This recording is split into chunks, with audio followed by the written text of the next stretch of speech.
So although I'm not too ecstatic for the future of Cartoon Network, given its upcoming shift to preschool content, which I imagine will affect their content on HBO Max directed at kids and family, aka I imagine less shows like Infinity Train, and well, less of Infinity Train itself, I still want to focus on the positives, because although it feels like things may be regressing in one area of animation, another side is finally getting their act together. You know why so many animation consumers turn to kids animation for a good story? Why people of all ages watch Gravity Falls, Steven Universe, Star vs. the Forces of Evil, and so on? It's because at large, kids animation was the best place to have these stories told. Because most of adult animation didn't really have a great rep. There were not as much adult animated series with as much variety as there was in children's animation. It seemed as if most of adult animation would fall under the same Family Guy-ish territory that they always been. That most of the substance is just funny swears and crude jokes. Because we're an adult cartoon, we have to prove it. We're not a little itty bitty baby kid show. Are you guys doing anal yet? It seemed as if we would get more Brickleberries and Paradise PDs before we got more Boondocks or Mission Hills.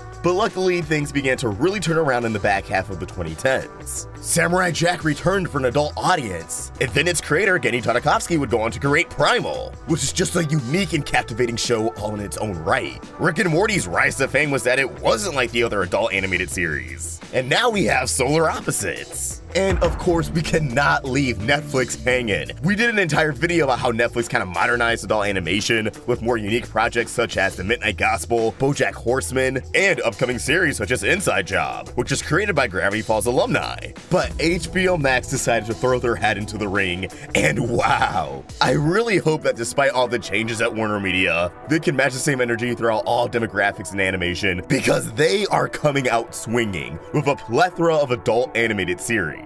They see the value, and they want in.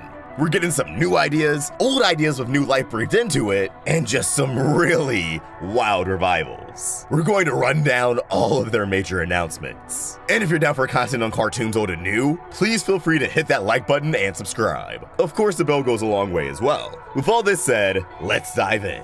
So to kick things off, one of my favorite animated series of the last year is getting renewed for a third season. Close Enough, created by J.G. Quintel. After years of anticipation, Close Enough finally debuted on HBO Max last year to a pretty entertaining first season. Wasn't perfect, but it was exactly what I was hoping it would be. The tone and comedy of regular show without the restrictions of a children's network, with a unique adult cast to boot. Now honestly, I was really worried about Close Enough, considering it's produced at Cartoon Network Studios. Again, there's tons of corporate restructuring and the whole preschool thing, and Infinity Train isn't really looking too hot. And although Infinity Train falls under Kids and Family while Close Enough falls under the adult section, I was still worried about both series, as they were presented to be major animated offerings on the platform, and after its first season dropped, there was nothing but radio silence around this show. We didn't know when season 2 was coming out, although we were told it was soon, and we didn't know what future the show had. But luckily, we have a premiere date for season 2 this month, February 25th,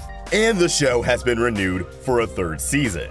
Not only that, but Bill Oakley is the head writer for the third season. If you're unfamiliar with Bill Oakley, he was a writer alongside his best friend Josh Weinstein on The Simpsons, and the two would go on to create Mission Hill. If we can have a flavor of Mission Hill and Close Enough, then the show just may elevate to godhood status to me. Hell, I would appreciate a Mission Hill revival, and HBO Max would be the perfect place for it, considering Mission Hill's history with reruns on Adult Swim. But for now, I can't wait to see how Close Enough improves in its second and third season. It's great for adults to have a goofy show about, well, adulthood. I truly believe Close Enough could dominate the adult animation conversation. It's accessible, it's episodic, the characters are likable, and again, it thrives off of the fact that it's adult regular show. That's the biggest selling point, and I promise as HBO Max continues to grow, it will continue to garner a shit ton of viewership. This next project is something I'm actually excited for. It seems to have a mixed reaction, but the concept of this is something I kind of always wanted, and that is an adult Scooby-Doo series. In particular, a Velma prequel, in which Velma is voiced by Mindy Kaling.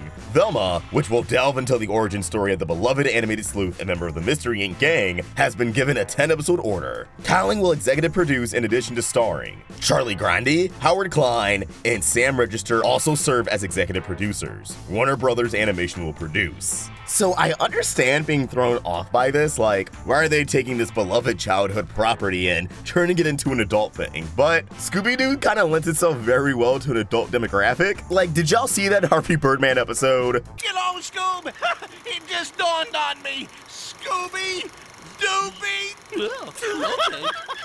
When an official Turner series pokes fun at the fact that Shaggy and Scooby look like stoners, then maybe, just maybe, they should be allowed to push the envelope a little bit more. Not to mention, the original live-action Scooby-Doo film was going to be geared towards adults. Which is funny to think about, because Velma and Daphne were going to have some fireworks going on. And then in Scooby-Doo Mystery Incorporated, the best Scooby-Doo series thus far, may I remind you, Velma was gay. She was with Hot Dog Water. Now, considering it's 2021, I think they're definitely going to lean into that, and we could see Velma explore her identity. But what I'm hoping for is a good mystery. It's an adult Scooby-Doo show? I want to see someone get bodied!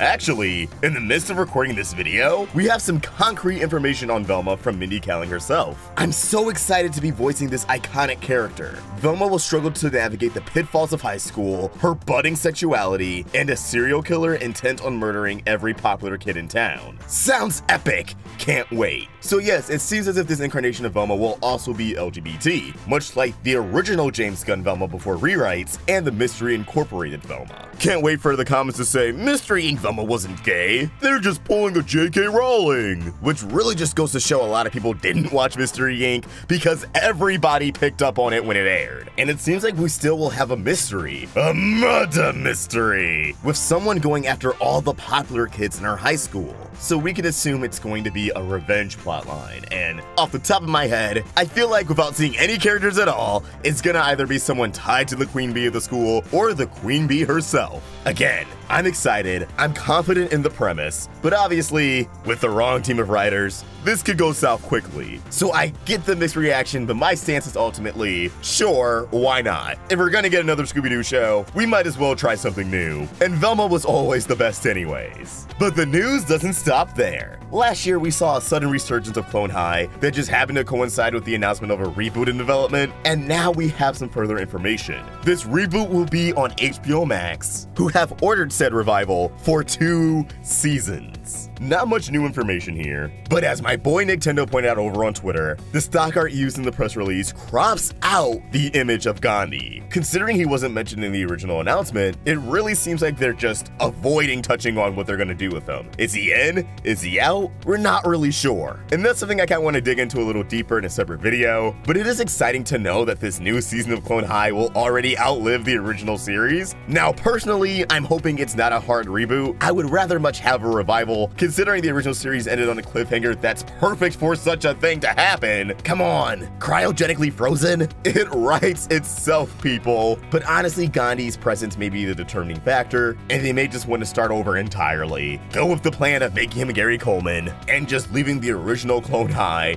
an unfinished timeline. And you know, multiverses are in, so maybe they could do something there. I know they won't, but it'd be fucking dope. Come on, Phil Lord, Chris Miller, you did Spider-Verse, you gotta! Next up is Fired on Mars, which hails from creators Nate Sherman and Nick Vokey. It is described as an existential workplace comedy set on the Martian campus of a modern tech company. Pete Davidson voices a character and executive produces with Carson Mell and Dave Cyrus. It was only a matter of time until we got an adult animated comedy on Mars. I mean, it's been the talk of the Must-Town for far too long, so I'm not really surprised. And I don't really know what to think about this one. It could be a generic adult animated series just slapping a recognizable actor onto it in hopes of gaining viewership, but until we see actual footage, I just kinda have no stance on this show. I'm pretty neutral towards it. Now, unlike Close Enough, Clone High, Velma, and Fired on Mars, these following adult animated series are in development, which is exactly what it sounds like. They're figuring out the show. Not just for stuff like character acting and designs, but things that include animation tests from different studios. And of course, producing a pilot. However, I would assume these shows are far enough in development where Warner Media is pretty confident that they will be ordered for full seasons. Everyone at home who thought you just had to pitch something and then make a pilot? Yeah, sorry. These things really take a long time. This next one is an adaptation of a series I haven't heard of, but I'm interested in off the merits that it won't just be another adult animated comedy, and that is DC's Cover. The series centers on a comic book creator named Max Field, who encounters a fan who claims to be interested in purchasing some original artwork. In reality, though, she's a CIA agent who wants to use Max as a cover for a dangerous mission. Okay! Sounds like my kind of twist. I like that it's grounded on reality, being about a comic book creator and all, and I'm assuming this will have a clear beginning, middle, and end, since the comic series ran for 6 issues in 2018 until 2019. The series will be written by Brian Michael Bendis and directed by David Mack, both of which are responsible for the comic series, with Rooster Teeth Studios producing. Now, considering it is produced by Rooster Teeth, that sounds like it's gonna be CGI, and while that would be kind of off-putting to me, no shade at all to Rooster Teeth, CGI just tends to be hit or miss with me personally. The fact that it is heading to HBO Max makes me hopeful that they're throwing some HBO Max money into it, and if that's the case, I imagine the style could look really good. This next one is pretty huge. I wasn't aware about the artist prior, but after being informed by the boy Toonerific Tariq, I'm excited, and it is another milestone in Black excellence. Obi. Obi is a 30-year-old man-child chasing his dream to become an artist while navigating adulthood with his friends. Produced by Michael B. Jordan's Outlier Society, Michael Scriber for Studio 71, and David DeVries, Obi is an adaptation of Obi Arisukwo's popular Instagram comic strip. Yeah, this Instagram artist just started making comics, it took off, it captured the attention of celebrities, and now he's getting his own cartoon? That's inspiring and badass. And this seems like an adult animated comedy that will stand out from the rest. One that won't have to rely on haha funny swears and oh look what we can say, look what we can do. And to have another animated series created by an African American is nothing short of amazing. Need I remind y'all, I'm black and I like cartoons. So seeing characters who look like me, created by someone who looks like me, that will never lose its magic. Next up is Hello Paul, from creator and musician Sean Solomon.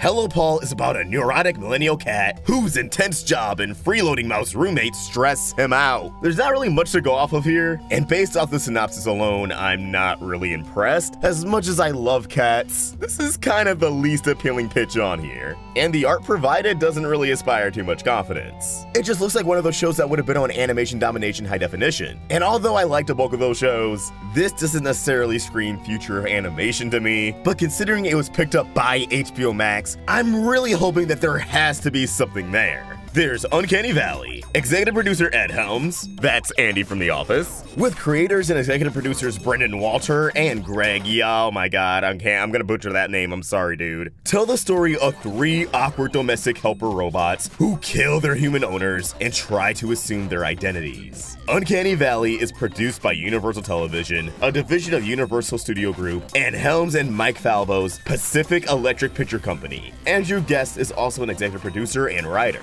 I'm not surprised we're finally getting an animated series about robots taking over in the modern age, considering Amazon chucks an echo at anybody who blinks. I noticed that the art style is kind of a blend of Bob's Burgers and Big Mouth, and while I find a charm in Bob's Burgers art style, it's kind of a refined home movies. I can't stand looking at Big Mouth. And I mean, the assumed daughter character just looks like the main character from Central Park, but with pink hair? All I'm saying, homies, is that you're in development, it's not too late to change her look. Already, this series has some dark implications. I mean, a family's gonna get murdered. I wouldn't be surprised if it becomes a gore fest. In the same vein of Rick and Morty or even Solar Opposites, even though I guess they did an episode that was kind of the anti-gore fest. I do think there's potential in the show, and it has just enough of an interesting premise to stand out on its own. But again, this is a competition in the adult animation market, so I'm just afraid that the writing would more often than not lean into the lowbrow. But trust me, I would want these fears to be disproven. Please leave me standing corrected. And last but not least, we have the biggest curveball of all of these announcements, the one I should have saw coming. HBO Max is developing a sequel series to Batman the Animated Series. Finally! Now, this was not officially included with Warner Media, but rather the media outlet Small Screen. A source close to Warner Brothers Animation reported that a Batman the Animated Series sequel is in the works for HBO Max. This is something that's been hinted at for a number of years, and it looks like it's finally happening. Small Screen source went on to say, "Yes, I can confirm that a sequel series is in the works right now. Bruce Timm will be working on the show." This is also backed up by reports from Kevin Smith last month, who was also informed that Warner Brothers Animation is looking into a reboot for Batman the Animated Series. Now look, he's Kevin Smith. I doubt his sources are BS. I highly doubt that he's BSing. But if you need your mind at ease, he did also previously report a Batman animated film, Batman Soul of the Dragon, so I think that says everything that needs to be said. Now, one of the strongest reactions I've seen to this report is that everyone points out there is a sequel already. It's called Batman Beyond. And I mean, it's true. We gotta give Batman Beyond credit where credit is due. And I'm not just saying that because it's my favorite Batman series. But my editor suggested a pretty cool idea. What if this bridges the gap between Batman the Animated Series and Batman Beyond? Obviously, Beyond opens up well enough where you don't really need the gap. It perfectly conveys that a lot of time has passed, and that Bruce Wayne feels as if he's not qualified to be Batman anymore. He's not as in shape as he used to be, and he almost relied on the very same thing that killed his parents. However, I'd still be down to see it. If Clone Wars Season 7 could happen, why not more Batman the Animated Series? Why not bridge some gaps here and there? Like episodes that can intersect with the big plot twist and Return of the Joker. I'm just spitballing, but honestly, it makes sense to me. Batman the Animated Series is critically acclaimed. The Harley Quinn series proves that people will watch an adult DC animated series, and in fact, they probably prefer it. And again, Clone Wars Season 7 happened. Let me reiterate one more time. This is a competition! Star Wars still has a lot of shows coming down the pipeline, including animated series. DC is the HBO Max equivalent to Star Wars and Marvel, so it makes sense they would crank out more animated series, including the return of the most beloved DC animated series, in order to steal subscriptions away from Disney+. Whatever the case, I hope we see this officially confirmed by HBO Max later in the year, and hey, it could open the door for other DC revivals. A certain Season 6 of an action show people have been clamoring for, what's it called again? You should let us know in the comments below alongside your thoughts. What do you think? Out of all of these shows, what are the top 3 that fascinate you? Again, let us know in the comments below, or you can tweet your thoughts over at Roundtable Vids, and you can find me over at AwestruckVox. We're also on Instagram. Shout out to our amazing patrons over at patreon.com/roundtablevids, and if you enjoyed this video, please throw it a like, and subscribe to the Roundtable for more great cartoon content. Thank you for watching, and I hope you have an awesome day. See ya!